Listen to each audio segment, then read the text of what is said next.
Wow. Wow. What do we even say? Yeah, I don't know what to say. What do we do? What do we do? What are we Lost talking for about? words. That's what's going on. Welcome everybody to the PHNX Rising Show World Cup Edition, brought to you by the DraftKings Sportsbook app, America's #1 sportsbook app. I'm Ramon Chavez, joined by Max Simpson. Hello. I like you're all good. This is one of my favorite U.S. shirts. I just want to say it's that. my favorite kit.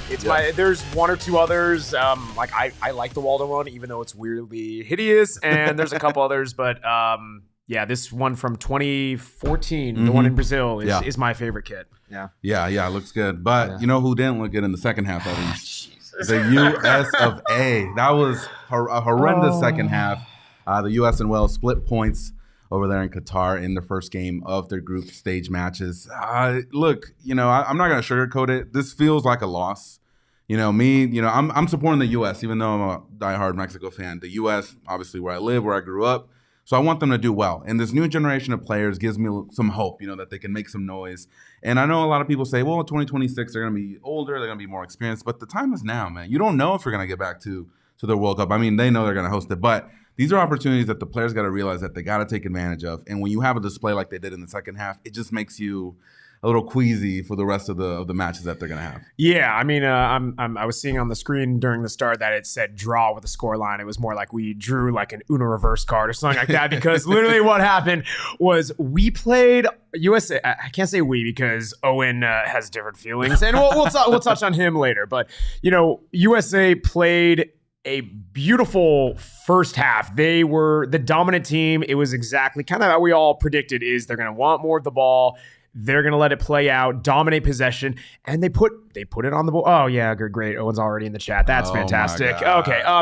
No, but, it played out kind of how we thought it would. It was, put one on the board, 1-0 going into halftime, and you're thinking, okay, go in the second half, keep the pedal and the foot on the gas, and close this match out. But exactly what happened in the second half was how the game was in the first half, but only reverse. Wales was the one who dominated the ball, was pressing the U.S., was getting after it. U.S. had some spells of possession here and there, but we lack, and we always have, we have an issue breaking teams down. And we broke Wales down. We scored in the first half, but we didn't sustain that pressure. And to me, when you're in that position at the World Cup, you can't play so passive. And when you have guys like a Gareth Bale on your team, we see what he did in MLS Cup. I mean, you kind of are asking for it when you let a team hang around and you don't really go for the throat, so to speak. And that's what happened. And Gareth Bale does Gareth Bale things, man. Yeah. It's funny how like the one guy that this is the guy you cannot let get involved in the game whatsoever. He's the one that earns it. He got 2 yellows. He could have made it actually 2-1 towards the end of the game. Yeah. Which when I saw Kellyn Acosta, lose that ball and having to foul. And then you see Turner coming out of his goal. My heart dropped for a second because I knew he wasn't going to get back in time. Gareth Bale had the ball at his feet, and we know what he could do. I mean, someone said at our table, that was the best professional foul of a yellow card I've ever seen. And Kellyn Acosta, hats off. Like, good on you. He saved the tournament. If it was a red and he's gone for the next game, I don't care because we all saw what was happening. It falls to Gareth Bale. Matt Turner's in no man's land, and it's it could have been much worse. Yeah. If he scores that, not only is it a highlight reel, I think the U.S. are out of the tournament at that point because they have to beat England and then have to put 5 or 6 goals past Iran to even have a chance. So Kellyn Acosta, in my point of view, if you're going to look at the USA, he's the MVP because he saved that match from, just being horrendous even more than it was. So shout out to Owen checking in from Qatar. He's right here. Yeah, let us know what you feel. He's saying Zimmerman, man of the match, best tackle. I wonder why he says best tackle of the match. No, I texted in our group chat and I said, Owen, I hope you have a fun time today up until noon Arizona time, 10 p.m. Qatar time. And then I hope you have just a horrible rest of the day. And to his point, going into this, we both said we, of course, want to win. But realistically, if both teams draw, it's honestly okay from each perspective. That's what we said on last week's show. And if I zoom out, take the emotion out of what just happened, I'm still feeling that way. We ended with a draw in a group where Iran is decimated. They still have to play games again. I mean, they're against England. I kind of figured they were going to get blown out in some capacity, but realistically, that second spot is most likely coming down to us and Wales. It really could go either way. I mean, we'll get into it a bit later of how this group's going to shake out. You know, the fact that Wales gets to play England on the last match where they might have it wrapped up, depending on how things go, doesn't bode well for the U.S. But again, it really is anyone's game. Tournament's not over by any means, but you're definitely licking your wounds after a draw that very much feels like a loss. Like, I don't know, like that we can talk about the goal, but like you feel the entire range of emotions in a match like this. And I mean, I don't know if you can hear, but my voice is a little gone. I mean, you feel everything that just happened, and it's the roller coaster. It's why we love this sport. And just trying to piece it all together, man. We'll do the best we can. Sounds like, you need to relax a little bit. I need some OGs or something like that. But let's talk about the first half for a little bit, Max, because like we said earlier, the U.S. came out guns blazing. They're ready to take the game. We knew Wales was going to kind of sit back a little bit. We knew that coming in. They're not a team that usually takes control of the match or possession based. So the U.S., this was a perfect situation for them to take control, find those spaces. But it was also a cause of concern in my point of view, because we saw in qualifying how they struggle to beat or break down those teams that kind of sit in that low block. And Wales was saying, hey, come and try to score on us. We're gonna try to run our guys. We have Dan James on the left wing, and we're gonna try to hurt you this way. We know what we're about, So the U.S. today had to come out, create spaces and chances. And I feel like some of the players, I don't know if it's the age or the stage is too big, the lights are too bright, but a lot of them fell flat, in my opinion. For one of them is Yunus Musa, 19 years old. I know, again, pretty young, but this is one of the games where you come out and you show what you're about, and I feel like he fell really flat, especially. Yeah, I mean, it's when you kind of look at who we are facing and just how we operate, even against the worst of teams, we're not really a team who we're going to put double-digit shots on you. I know we'll bring up the stats a bit later, but I mean, there wasn't a lot of clear-cut chances. You had maybe 3 apiece, like genuine chances from each side, and you just have to take them. I think, I mean, kind of looking at the lineup, right? Like Yunus Musa, I love the MMA midfield of McKennie, Adams, and Musa, and it kind of fell flat in some respects. I think McKennie had a good game. I think Adams was everywhere. Musa, to me, was the one who he advanced the ball forward a bit, but when you're going against a team that's playing counter press like Wales does, you need someone who is able to kind of track back and win those balls, and that's just not as much who he is. He doesn't provide that cover. So maybe bringing on like an Aronson or someone a bit earlier might have helped with that pressure, but you just don't really have someone who can match what Adams does where he covers all that ground, what McKennie does where he's able to really kind of bring the game to them and control that tempo. I mean, kind of looking at the squad overall, it goes without saying, Tim Weah had a fantastic match. Josh Sargent, I think he missed a chance or two, but I didn't have an issue with him. Early in the game. He did. When that happened, I was like, okay, this USA team is going to go forward. They're going to go for it. And, if he's getting to those balls, it means that, they're playing collectively and they're doing well. But after that, besides the Tim Weah goal, it was like we were kind of all waiting over there at the we were watching it where it's like, come on, where's that second gear we need? Because we knew that the U.S. needed to go forward. Yeah, I mean the front line didn't play poorly, but they just didn't. They didn't take the game to Wales. They're looking for the perfect shot every time, and just against this defense, against anyone in the World Cup, that's just not going to happen. I would have liked to see a bit more like, hey, let's try some things in the final third. And they're, when you only look for the perfect shot with the playmakers that they have, the only one who was really looking to do things was Christian.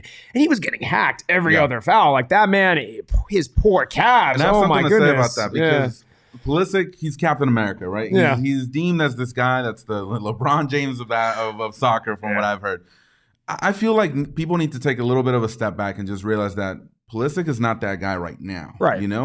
But he needs to do a little bit more. Every time that he was going to get knocked down. He was going to get frustrated. And that was the game plan that Wales had in mind for him. They need to shut him down. And by being physical, they did. I feel like he could have done a little bit more. Obviously, he was involved in the first goal.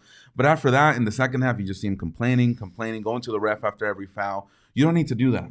Especially once they tied the game. You need to put your head down, I know Tyler Adams is the captain, but as Pulisic, as the best player, on the team, you need to create something. You need to bring this team forward, put it on your back, and become that Captain America that people want you to be. There's a difference between drawing fouls, where a lot of his movement when he drew fouls is, he kind of retreats back, he passes the ball, and then the foul comes. Or the foul where you are driving at the heart of the defense, and you have that make or break decision of, if I'm a Welsh defender, I'm going to tackle him because he's driving at our goal, and I have to do the professional foul. I didn't see him enough of the latter. I saw a lot more of the former of, they're going to foul him after they already let the ball off, or, in this kind of ambiguous play. But I want to see him get into more of those positions where he's driving directly at the defense and make them do something. Kind of wrapping up with the team. Backline, honestly, I thought they played a really nice match. No fires that they had to put out until Walker Zimmerman with Owens, man of the match tackle. Just didn't need to happen. He's at the top of the 18-yard box and not even facing the goal. I get you're trying to be aggressive. I get Gareth Bale can do things, but what are you doing? Like, that just doesn't need to happen. And when you look, he immediately he's going, no, not a foul. Every single day of the week, that's going to be a foul. No, he knows, but just didn't need to happen. Again, overall, solid game. Matt Turner, I have no complaints. Stopped a point blank header that might have been going high. We won't really know, but he did well. He almost got to that penalty. Again, I don't have any big issues with this team. Yeah. It's in a result like this, knowing the opponent, you have to be able to keep the pressure on. And the fact that we didn't, you really just hope from a U.S. perspective that you don't reap what you sow and rue this day, when you get to England, when you get to Iran during that last group stage game. I think it's going to come down to the wire. We'll see what happens, man. Yeah, typically you want to win the first game of your group, and that's because if you lose or even if you tie, your chances dramatically fall. I think the percentage is 86% you can get out of your group if you win your first game. It goes down to 40 if you tie, and it's less than 10 if you lose. And you don't want to be in that situation. You want to be in control of your destiny. And when you face a team like Wales, which honestly, I feel like the U.S. could have put a couple more goals past them. I know Owen's not going to like that.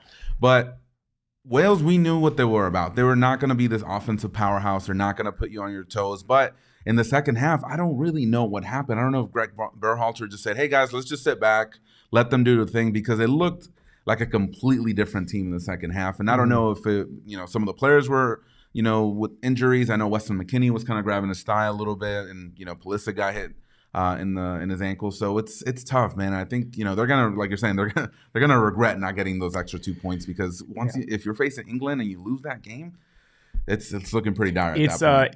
When you look at the group stage, it's a pretty tough sandwich of opponents. When you have Wales, who plays incredibly defensive, hits on the counter attack, has some game breakers. Then you play England, who's completely different, who you're not going to have much possession, and you are going to you're probably going to be in a Wales situation where you're going to be defending most of the game. And then Iran to finish off, which might be the make or break game, is Don't get it twisted. England is very talented, and they put 6 past them this morning. But Iran's defense is a lot tougher than it kind of looks on paper if you're a casual. So it can be a very, very tough stage. Again, lot to play for. Everything is up in the air, but again, man, it's just it's tough. Let's get to Devin's comment here. It says Gio Reyna did not get any minutes, and that was what I was saying. If you were with me at the table over there at Four Peaks, I was saying, where is Gio Reyna? Gio Reyna is the most talented player in this team. That's what I feel. When he's not getting minutes, I feel like it's either an injury thing or Berhalter just doesn't have any confidence in him. But if you see that your offense is stagnating in the second half and you need someone to create something, he should have been in. For a Musa, put him in the middle, let him create, go on those dribbles that he's famous for and create something. And I think that's what the U.S. was lacking up top, especially in the second half. Yeah, I'm gonna get. I haven't seen it reported. I'm guessing it's an injury because I just don't understand the logic. No minutes. If you look at who got brought in, right, in possible positions, Gio Reyna can play either as that number 8, number 10-ish, or he can play on the wing. Who came in for him? Aronson, I get that. He's going to come in for McKennie. He brings that energy. When he came on, he kind of want him to salt the game out. I get that. Kellen Acosta comes in. He's more defensive-minded. You can make the case that he's going to cover that ground. Okay. something to me when you are already down a goal, or excuse me, when you're drawn and it feels like, hey, we want to get this win, we want to win this game. You bring on a Jordan Morris, and I guess maybe because he has just the top end speed and you're hoping to lump the ball over the top, see if he runs past someone. But I mean, Wales were prepared for that, and they knew that we were just going to launch them. So I just don't understand why he's not one of your guys. Gio Reyna can take a game over. He has actually a lot of experience for Dortmund coming off the bench and scoring or assisting. So I just don't get the logic. Like, again, I'm thinking it's an injury, but if it's not, I don't understand why. Yeah, and I'm scrolling through Twitter right now, just trying to find out exactly why Greg Berhalter did not put in Gio Reyna. A lot of people are upset about this because they did not see a minute. Jordan Morris may be a little bit more physical, I'd say, but you need to put in someone like Gio Reyna. This is why you go to the World Cup, so you can play the best players in these situations and let them do what they do. And so here, and the Fox Soccer account says Greg Berhalter has just told us that apparently Gio Reyna will be available for that England game. So I don't know if that means if he was a little knocked up for this game and it couldn't be featured, but still, it's just an odd decision. So moving on, next game, Black Friday.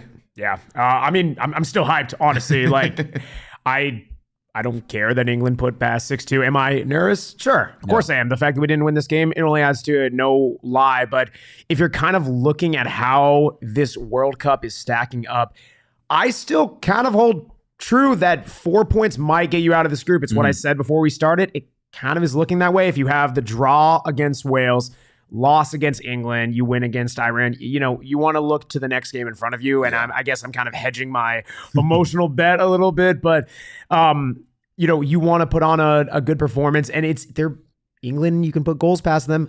USA is much better than Iran from a talent standpoint, from how they play. I think it's a more favorable matchup for the U.S. against England than it was for Iran against England. So we'll see. You know, looking at Wales when they place Iran, I mean, for them, that's got to be a win for any shot, because again, you don't want to count on England not having really anything to play for, and then they just rest a lot of their starters, because as we know, they have a pretty deep squad as well. So you for both squad, for Wales, you got to win against Iran. For US, a draw, I mean, you want to win, but like a draw would be fantastic against England. It really would. I think if they don't walk away with the draw, it's going to be really tough. Yeah. Because you're counting on those 4 points plus goal difference. Yeah. And maybe I think in the US's cases, they face Iran last, which kind of gives you a little bit of an advantage.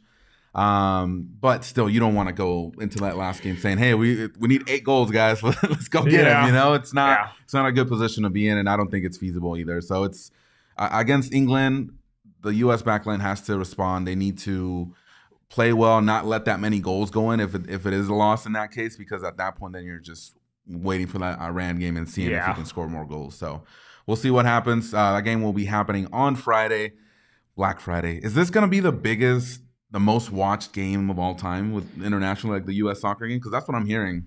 I think it's got to be. I mean, just knowing the time. The time is very favorable. It's going to be, again, another noon game here. Even on the East Coast, it's going to be 2 o'clock. Like, that's beautiful. Black Friday, and I mean, really think about it. It's USA versus England in the World Cup. I don't even need to say another thing. What are they calling the Revolutionary War Bowl? Is that what they're calling it? Yeah, that's what I've been seeing on Twitter. I mean, we'll see. Look, England has never beat the U.S. You know, given they've only played maybe, in the World Cup. Yeah, I think they've only played twice though, but we lost on 2010. What happened? So we'll see. We'll see if that. I think the U.S. can do it. I think they can beat England. Half of those guys that played today play in the Premier League. They know who they're facing. So I don't think it's too far-fetched to say that they can get a win, but they just need to bring it. You know, Gio Reyna needs to play well. Pulisic, all the guys need to be in their best form to get the biggest result. Again, if I keep on trying to take emotion out of it,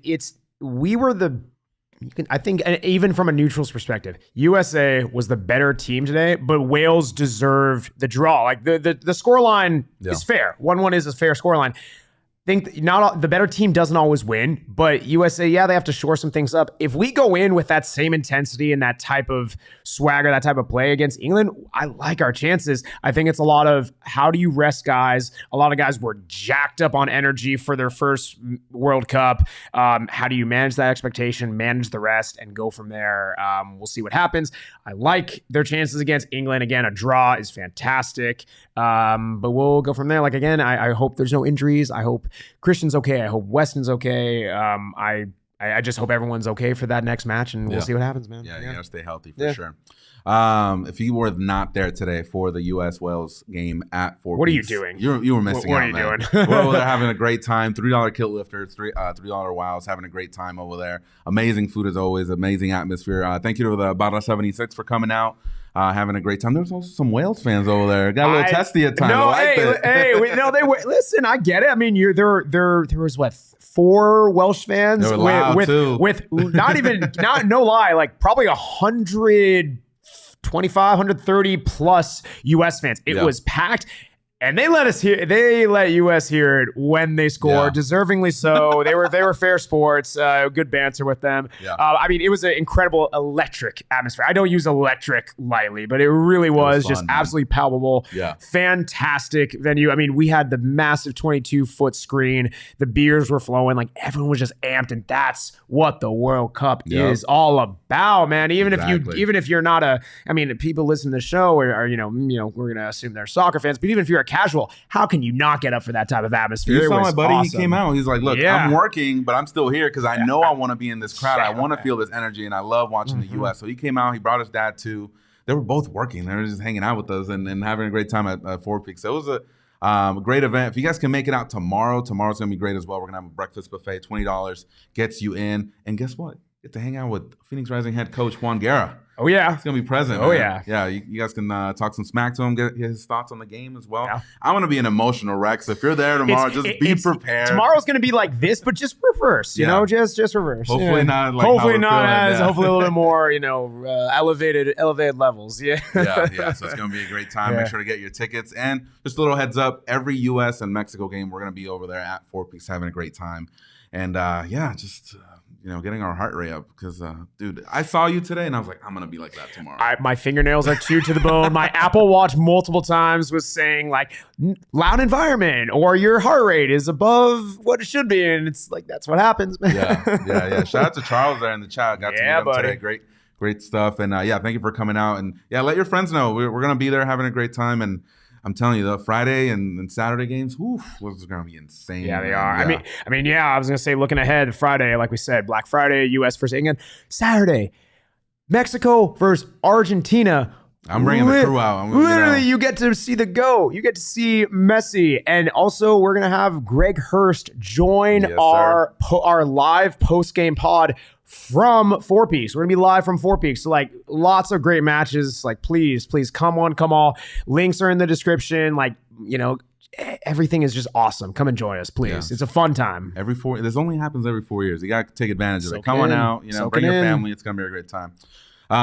Let's talk about the other games that happened before today. Qatar, Ecuador. I'm not sure if you got a chance to see that one, but that was great showing by Ecuador, by the way. I'm rooting for every Latin American team that's there, but you got to feel bad for Qatar, man. Not a good showing for that first game. Yeah, I mean, I don't know. For other reasons, I don't know if I want to say I feel bad for them, but I guess for the players. I get it. You have an entire country kind of holding on, with the weight of the country on your shoulders, and I think especially in this case, the fact that they're the first country to not to lose their opening match, the fact that these guys have been training together since the announcement was made. So, like, they've been all training together for 12 years. And that's the performance. I mean, not just like 2-0 does not really tell the scoreline. They were like horrendous. They couldn't string three passes together. I mean, nervous. And that's just, it's not just they were outplayed, like heavy touches, like giving way to pressure very easily. Like the moment seemed too big for them. And I mean, like I said, if you look at how they're ranked in the world and their group, it just doesn't tell the story because, like we talked about, they were great in the Gold Cup last year. They're Asian champion. They're the Asian champions. Literally part of every continental tournament up to the World Cup. You just look at everything last. You just look at everything last year and how it unfolded this year. How in this game it just doesn't add up. But hey, I mean, this is what we love about the World Cup. It doesn't have to add up. It happens. Yeah. And that's what happens. Like, we got to realize these are professional players, man. They do this for a living. They take this seriously. But it's still, at the world's biggest stage, any man can crumble, man. And I think you saw it yesterday, even when the first, the initial whistle came by, even the Ecuador player, everybody was just flying around. There was tackles everywhere. Yeah. I thought it was going to be a really bad game. But What was worse for me was seeing the crowd leave like in the 65th, 70th minute, and that's just got to be, that's the worst if you're a player. You prepare for this for so long, and then your own people doesn't even want to stay for the rest of the game. So you got to feel for them. Hopefully they have a better performance moving forward. Again, the players, I'm sure they care. It's not their fault that all this political stuff is going on, but it's got to feel bad for them. But Ecuador got in. Enter Valencia, got a little brace. Got some controversy in the first few minutes with that VAR. I know.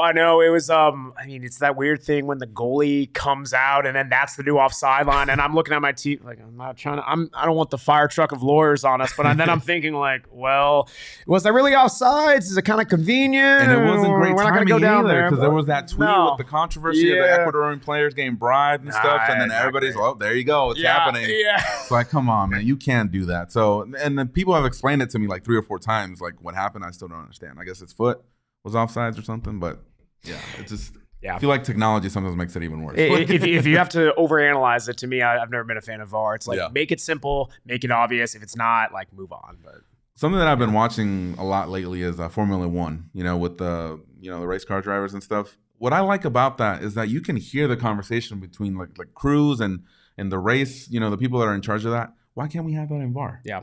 I want to hear what the ref is telling the guy in charge. So that way we can say, okay, this guy's the one messing up.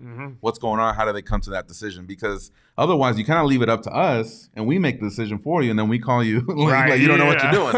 So I would like something like that. So we'll see.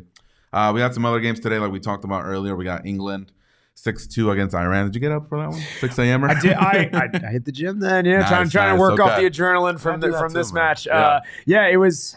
just clinical. It was kind of 0-0 till like the 34th minute or so, and then they just pile it on. Yeah. England doing English things. They have, I think it was 4 or 5 different goal scorers. I think, but I saw Bukayo Saka scored a brace, but they're just so talented. Man, I saw Harry Maguire got injured. I didn't see the actual injury. Yeah, he had like a little bit of a concussion symptom from what I saw. Okay. So we'll see how he is. But yeah, it's a stacked team. They do what they do. Again, I'm surprised Iran's defense was that leaky at times, but like once they went down 1-0, you just knew what was going to happen. Yeah. I gotta feel. You feel bad for the keeper. I don't know if you saw that play. He was down for like 10 minutes. That was like, they added on 14 minutes of stoppage time. That was crazy. Yeah. Yeah. Hopefully he's good, but you could just see the blood like pouring down from his nose. He came out to grab a cross, and he just he hit another one of his teammates. So not England. Let's see what Owen says. England doing English things where they were throwing chairs in. Oh my God. That's we'll see. Look, and then I was telling you this before we got started. I was not super impressed by England. They gave up those 2 goals. I feel defensively, I think they can be a little bit leaky. I was surprised to see Harry Maguire. I'm a Man U fan. I know all about Harry Maguire. So for him to be starting, not that I want him injured or anything, but once Dyer came in, I think kind of things settled down a little bit. But we'll see. We'll see what happens. This English team is stacked, but I think the big question is it coming home?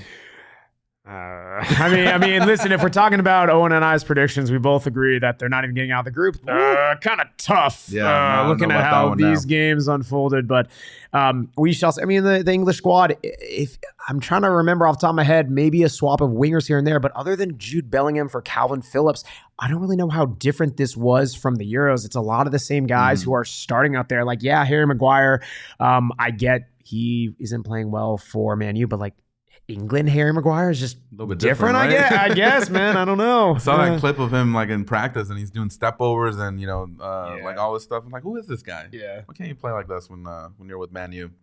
The second game of today was Netherlands versus Senegal. That was a 1-0 victory for Netherlands. I wasn't impressed by this game. I feel both teams kind of matched up really well, and it just took a late minute goal to give Netherlands the victory. So I don't know if you got a chance to catch that one, but I caught bits and pieces. It was right in the middle of my drive. I just saw that Netherlands went up 1-0 late with that late header, and it's just crazy. I hate playing the game of what ifs. Like, what if Sadio Mane was here, exactly man? What I was saying he's a game breaker. He's a game breaker. He is. He is. Yeah, and I wanted to see that Virgil van Dijk versus Mane kind of matchup. The old Liverpool teammates, but. Man. I think Netherlands is still a good team, but we'll see what happens in their second match. I think that's going to tell us a lot more about these teams because once you face someone like an Ecuador or something like that, that's when you're going to really find out what these teams are about. So we'll see. Oh, man. So it's going to be 17 straight days of soccer. That's something it's pretty incredible. It's crazy. Wow. So, and then tomorrow we start getting up at 3 a.m. I don't know if you're gonna get up, but I'm gonna get up for the 3 a.m. game. Yeah, I'm gonna make an honest try of it. I'm basically still gonna be up after the U of A post game tonight because that game doesn't start till 9:30 our time. West Coast. Wow, yeah. Little Maui invitational for you. Oh, they're in Hawaii. Oh my god. You know what's fun? Like every West Coast, Best Coast for sports times, except for when it's like international tournaments, in which case it is a hellscape. Rough, It's man. so bad. Those Premier League ones are like, hey, they're playing at 4. I'm like, nah. Oh man, yeah, tough. Oh man, but this is every 4 years. I think we can make an exception if it's every 4 years. Tomorrow's big game, obviously Mexico versus Poland, but 3 a.m. Argentina, Saudi Arabia. That's going to kick off Group C, and then you have Denmark versus Tunisia, and then France versus Australia. You betting on any of those? Yeah, let's take a quick look at our friends at DraftKings because Argentina is obviously going to be a favorite for the first one there. Negative 700, draw is plus 750, and then Saudi Arabia plus 1900 to win. Mexico plus 155, draw plus 210, and then Poland plus 205. So a little bit favored, Mexico. Yeah. The cool thing is with DraftKings, you can bet on all types of stuff. I think we said it on last week's show. You can even bet on if there's going to be a team or two who's not going to win a single match. My money's on Saudi Arabia. I mean, you got in that group Argentina, Mexico, Poland. I think they're losing all of them, but we'll see what happens. I mean, watch as they beat Argentina. Just everything goes to hell. And, Ecuador is top of the Group A right now. Who saw that coming? But no, I love DraftKings. We had a ton of fun. I know we didn't. Well, I want to go back real quick to our DraftKings King of the Game from this match we just watched, USA versus Wales. It is Tim Weah. I love seeing on Twitter. Oh, it's him. It's him Weah. I mean, he's got to be the guy, right? It's one shot on target, and one goal. That is efficient in every single language, every single country. That run was just absolutely beautiful. Christian Pulisic kind of driving up the heart, like I was claiming for it earlier, but the one time he does make that run right up the heart of the middle, draws the entire defense, 3-4 defenders, and Tim Weah just kind of slips in right behind and gets a one-touch banger. Like it's just, he does what he does. Tim Weah is so underrated because he plays at Lille, because people don't think he's the big name who plays in the Premier League or whatever, but he does. He shows up for the US. He has been one of their most consistent guys throughout qualifying. I love his play. If you're seeing it on the screen, the word that they have right there, efficient. That's all he needed. He put it in the back of the net, and when you're up there playing as a winger, that's what you need to do. So, but it's cool because I will say, like, DraftKings, it was awesome, like that he's our king of the game. They actually ran a promotion where if you put down 3 or more legs on a same game parlay for this U.S. Wales game, you got a risk-free bet. I literally lost my bet because I had U.S. winning the money line, so I lost everything. The rest was over on corners, which is always fun and very delinquent. But like, I lost my bet, but it's cool because they just gave me a free one right back. So they're doing stuff all throughout World Cup, all the different type of promotions. You can bet on Golden Ball, Golden Boot, Golden Glove, everything in there. So have fun if you haven't checked it out. Make your money, y'all. Yeah, you got the terms and conditions. Of course. You got that's you, man. You got them terms and conditions. Yeah, that's right. So yeah, make sure to do that. And of course, minimum age and eligibility restrictions apply. And make sure to check out the show notes for more details. And use that code PHNX. That's right, baby. Course. That's right. Make that money. Tim Weah. Of course, George Weah is his dad, right? Golden Ball winner. Yeah. Ballon d'Or. I mean, and he's the president of Liberia now. Yeah. How does that? He has a son that's scoring for the U.S. and the president of Liberia is having a son that plays for the U.S. and scoring royalty, baby. That's crazy. That's awesome. Timothy Weah. That's what we call him. But yeah, great stuff. But yeah, tomorrow, man, great. Third day of World Cup, but it's go time for Mexico, man. It's gonna be. I'm not expecting a win. I'm gonna be honest with you. It's gonna be really rough because I just don't think they have it this year. I want to be wrong. I want y'all to clip this and show it to me 24 hours from now and tell me that I was wrong. But I think Poland's gonna take it. They're gonna have a tough time against Argentina, and then by the time Saudi Arabia comes, I don't think they're gonna be out. So yeah, it's interesting for you guys because you guys historically do well in the World Cup in the group stage. You get out, the last, 8 tournaments you guys have? Is that sounds about right? And you guys are in a bad run of form. On the other hand, Poland is, it's lazy to say all they are is Robert Lewandowski. It's not. But when we're being honest, that's pretty much their entire club. And they just don't perform well on the international stage because people key in on him, and it's like you're daring other people to beat you. I understand it's going to be tough for you guys. I don't think you're going to lose. I think at worst it's going to be a draw with probably not a lot of goals. Again, watches it's like 3-3 or something. Right. But I truly think that despite your guys' bad run of form, I think this is your guys' to win. I really do. It's I think this is a game you want where Poland, I don't even think they're that good defensively. They're kind of figuring things out. Like, I think this is a winnable game for you guys. I really do. Yeah, no, and if they win, I wouldn't be that surprised either. But here's the thing about Mexico is that, and like you're saying, they haven't been able to. They've gone out of the group stage since 1994. They have a way of turning it up when it comes to the World Cup. They play really poorly either through qualifying or the last games before that. The World Cup starts, and somehow they beat a big team in the group stages. They get to the round of 16, and then they just fall flat on their face. And that's been the same story for, since I was born, basically. And so we'll see. We'll see what happens tomorrow. I would love for them to prove me wrong. Again, if you want to see me break down emotionally and mentally, you can come out tomorrow to Four Peaks and see all that happen. But yeah, it's going to be a great game for sure. We're going to see what happens with Argentina first. Hopefully they don't score too many goals against Saudi Arabia, and they do us a favor. But we'll see. And then on the other side of the group stage, we got Denmark against Tunisia. Denmark, I feel it could be a dark horse when it comes to the World Cup. I'm really curious to see what France will be like. Benzema's out. Yeah. A lot of their midfielders are out. Pogba's out. Conte's out as well. Yeah. So and you have that World Cup winner curse as well. So I'm really curious to see what's going to happen. I don't think Australia's going to put up much of a fight against them, but maybe Tunisia can. They're really great. They did really great in the African qualifying. So I feel like they can make some noise against them, and France may not get out of the group stage. So we'll see. Yeah, it's the Champions curse is very interesting because, again, Australia on paper, and especially not just like historically, Australia usually maybe ekes out a win or a draw here and there, but they were not great in qualifying this year. I don't know, man. Like, again, on paper, France should win this, but there's a lot of different stuff going on. I think they're going to, but I think it's going to be like a bumpy 1-0, maybe even a 2-0 kind of leave it to the end kind of match. Yeah, and so this is going to be the World Cup of Mbappe if France is going to go far, because he needs to put this team on his shoulder, score those goals, and just get them through, because that's what needs to happen. Yeah. I am a little bit, upset that Australia's in there because they beat Peru in the dancing match. Bear goalkeeper. That was so crazy. Annoying. It was annoying. Soft spot for Peru. I really like their food and their culture and their people. So for them not to make it, man, it was tough to watch. But we'll see what happens. Quick question for you. Messi today had a press conference. He said most likely this will be his last World Cup. Not going to make it to 2026.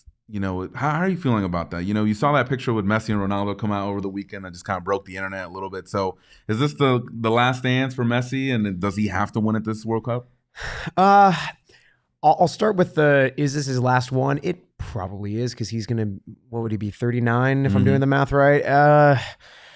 The way he plays, he's not a front end speed guy, but like he's going to keep taking a lot of knocks, and man, it's different when you're in your mid 30s.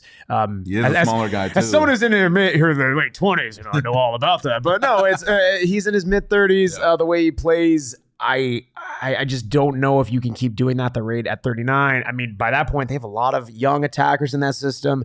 I don't think you want to see him as that, oh, hey, I'm the old guard, I'm just hanging around and I think this is his best last chance. Does he need it?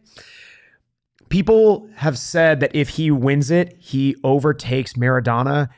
I don't know whether that's fair or not, but I don't know if he does, even if he wins it, because Maradona is that. I think that man is so immortal through soccer because of even his off the field stuff, where the personal tragedies and just how that documentary, I have no hate with Lionel Messi. I'm sure he lives an interesting life. Like, you can't make a document about Lionel Messi. And in that same in that same regard, like, I think he needs it maybe to shut the haters, maybe of like the Ronaldo versus Messi debate, maybe. But like, I just don't think you're touching Maradona. Like, I don't buy it. Oh, like this could cement his legacy as Argentina's best all-time player. Like, I don't know if it does, honestly. I'm going to get Alan Surhill here in the chat real upset because I don't think even winning it, you can call him the greatest of all time. But you got to acknowledge that he's the best of the generation. You know, I would even put him a little bit ahead of Ronaldo. I would even. too. You know, we see what Ronaldo's going through. I think out of any player in the World Cup, Ronaldo needs to have the best tournament of his life right now because everybody's gunning for him to bring him down. Oh gosh, he's the he man. Kind of brought on himself, you know. Yeah, exactly. So it's up to him, and I think, you know,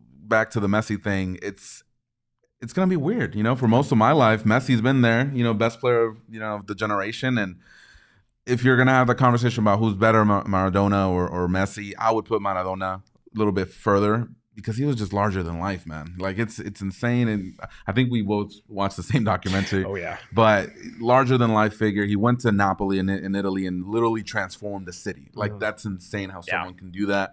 And obviously, we know what he did with Argentina. So I would put him a little bit ahead, but, you know, we'll see. We'll see what happens. But yeah, Alan, he says Maradona, Messi, and Di Stefano are his top 3 players of all time. So, yeah, we'll see. We'll see. Yeah, it's just kind of like an end of an era. You know, it's crazy to think about that. You know, 2022 we might not see Ronaldo or Messi at the international stage anymore.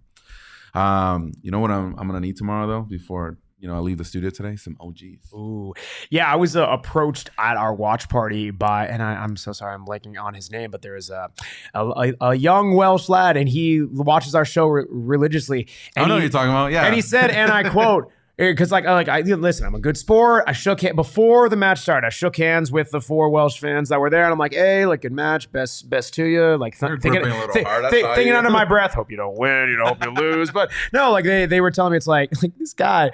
I think he's like teenager or something like that. And he literally comes up to me. He's like, "Oh, I bet you're gonna need some OGs after this." And I was floored. I was absolutely floored. I was like, "Man, you're right. I can use some right now," because I was nerves the entire match. But I would love some OGs right now, a nice indica to calm things down, because I've just been nerves just all day. The aftermath is setting in. I think I'm becoming a bit more clear head, but maybe some indica right now, maybe a little the sleep edition to kind of wind things down. That's what I was gonna say. I'm not gonna be able to sleep tonight, so I might need some of that sleepy time edition, because especially with those 3 a.m. matches, you know, like I feel like my body's just not gonna fall asleep. Yeah. I mean, it's the sleep gummy of champions. There you go. As I say. Yeah.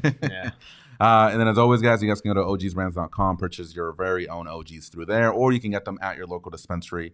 And remember, you must be 21 years or older to enjoy. What a day, man. I'm already gassed. What a day. I mean, we're going to run it back tomorrow and Friday and Saturday and next week, man. Yeah, it's what we do. I want to ask producer Jacob, how are you feeling during the game today?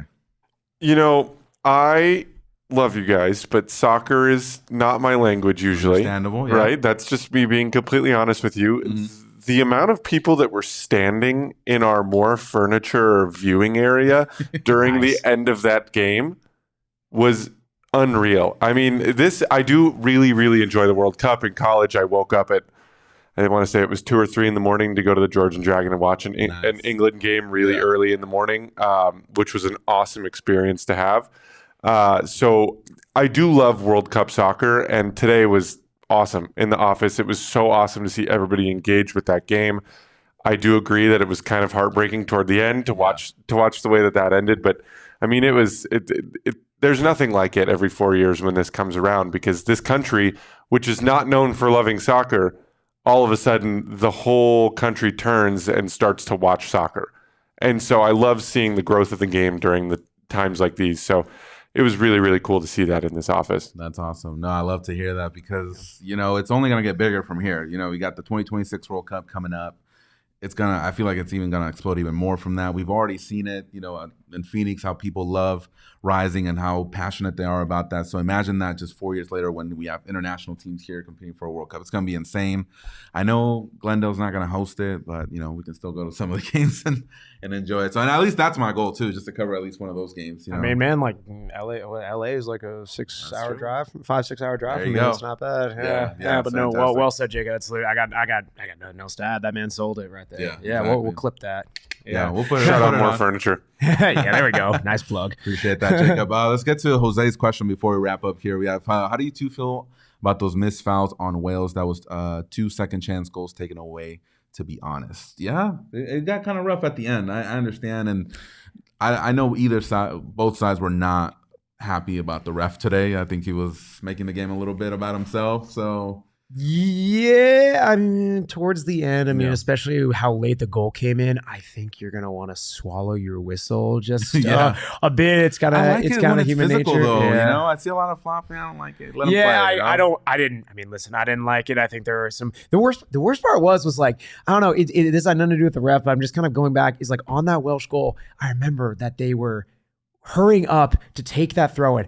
And I don't know why, but I got the worst feeling. Like as soon as they throw it over, it goes Anthony Robinson's head and it's that foot race down the sideline. I'm like, oh shoot. But it's like, that's not the ref's fault, but just, I think the official was not consistent with your yellow cards. I'm not saying that the yellow cards handed out to the US weren't justified in the 11th, 12th minute. Fine. Like totally understand that. I get that.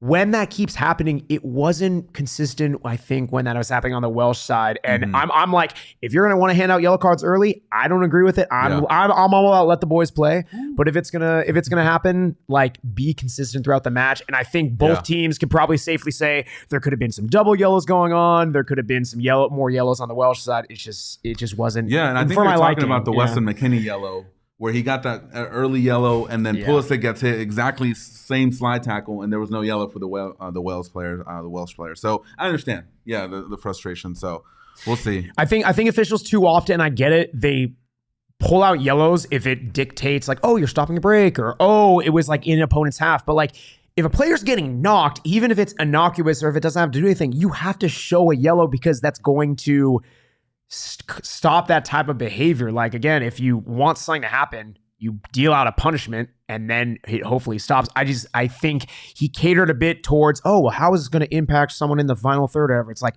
no, dude, you got to pull it. If you're going to start pulling it out early, be consistent. Yeah, exactly, for sure. Alan says the U.S. has a bright future in 2026. It'll be a fun time for football in USA, not soccer.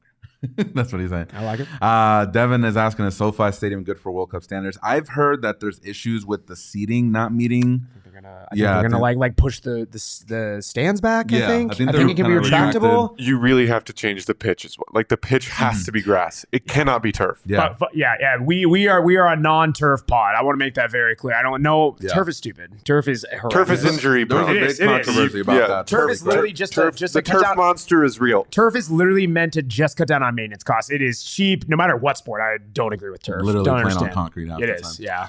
SoFi and I believe Jerry's World in Texas are the ones considered for the final. So both of them are. I think also, or at least originally MetLife, but I don't know. New York. Yeah. I think it might be Jerry's World, but we'll see. Yeah. It's a future podcast for another time. That's crazy, but we need real grass for sure. Yeah, we do. For sure.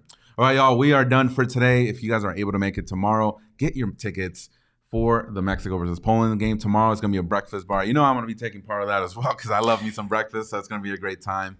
And of course, we're going to have Phoenix Rising and head coach Juan Guerra. Where else do you get the opportunity to hang out with the Phoenix Rising head coach? Pretty much nowhere. I mean, come and hang out. He's gonna be he's cool guy. He's not just gonna be being there to be there. He's gonna enjoy the breakfast buffet. He's gonna stay there and watch the entire match. Like, it's cool, man. Like, Juan is a man of the people. We love that, and he's just gonna be there to chill with us. Please come on down. Like I said, link is in the description. But like the breakfast buffet, $20, but it gets you eggs, bacon, pancakes, the whole shebang. You can buy a Bloody Mary that's bigger than my head, and I got a big head. So like, enjoy it. It's a really fun time. It's gonna be a great event. What a better way to start your Tuesday morning than with a little Four Peaks action. Hopefully with the Mexican 3 points as well. Because I'm all for that. If that doesn't happen, man, you're gonna be you'll be seeing a sad Ramon in this podcast tomorrow. All right, y'all. That is it for us. Thank you so much to producer Jacob for helping us out today. Great time. Thank you for everyone showing up today as well. We hope to see you tomorrow. And actually, we will see you tomorrow because we're doing the post-game show as well. But until then, take care and have a wonderful rest of your day. Bye-bye.